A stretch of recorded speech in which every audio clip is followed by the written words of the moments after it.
नमस्कार. आज आपण बघणार आहोत टीबी म्हणजे काय? टीबी म्हणजे क्षयरोग.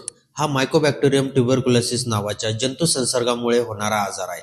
हा आजार फुफ्फुसांवर जास्त प्रमाणात होतो, पण शरीरात कुठेही होऊ शकतो.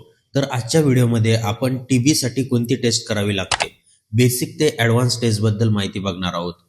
आजही भारतात हा आजार शांतपणे पसरतो. खोकला 2 आठवड्यांपेक्षा जास्त असेल तर, वजन कमी होणं, रात्री घाम येणं, ताप येणं ही लक्षणं दिसली तर टीबीची तपासणी वेळेत करणं खूप महत्त्वाचं असते. आता प्रश्न येतो, टीबीसाठी नेमकी कोणती टेस्ट करायची?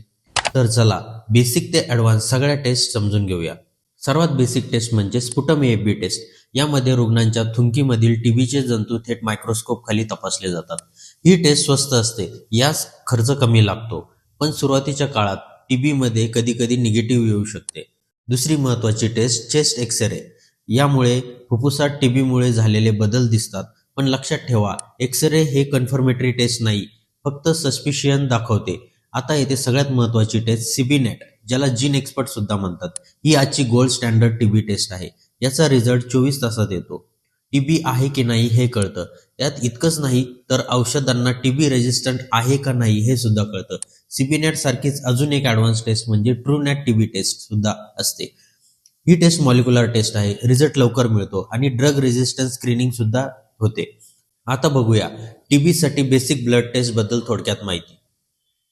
ESR आणि CRP हे इन्फेक्शन किती प्रमाणात ऍक्टिव्ह आहेत ते सांगतात, पण टीबी कन्फर्म करत नाही. इग्रा किंवा टीबी गोल्ड ही टेस्ट ब्लडमधनं होते. ही टेस्ट लॅटेंट टीबी दाखवते, पण ऍक्टिव्ह टीबीसाठी ती एक टेस्ट पुरेशी नाही. आता ॲडव्हान्स कन्फर्मेशन टेस्ट म्हणजे काय? टीबी कल्चर, MGIT किंवा LG मीडिया टेस्ट ही फायनल प्रूफ मानली जाते, पण रिपोर्ट यायला 2 ते 6 आठवडे लागतात. जर टीबी फुफ्फुसाबाहेर असेल, जसं की शरीरात गाठी, हाडं किंवा मेंदू, तर बायोप्सी किंवा FNSC टेस्ट करून कन्फर्म केला जातो. शेवटी एक महत्त्वाचा मुद्दा, फक्त एक्सरेवर उपचार सुरू करू नका. टीबीचा संशय असेल तर तज्ज्ञ डॉक्टरांचा सल्ला घ्या आणि मॉलिक्युलर टेस्ट करा. सीबीनॅट किंवा ट्रूनॅट टेस्ट नक्की करा. टीबी लवकर सापडला तर पूर्णपणे बरा होतो, उशीर झाला तर गुंतागुंत वाढते. जर तुम्हाला टीबी रिपोर्ट समजत नसेल किंवा योग्य टेस्ट कोणती करायची हे कळत नसेल तर तज्ज्ञ डॉक्टरांचा सल्ला घ्या. अशी सोपी, सरळ आणि विश्वासार्ह माहिती आमच्या व्हिडिओच्या माध्यमातून जाणून घ्यायची असेल तर आमच्या चॅनलला फॉलो आणि सबस्क्राईब करा.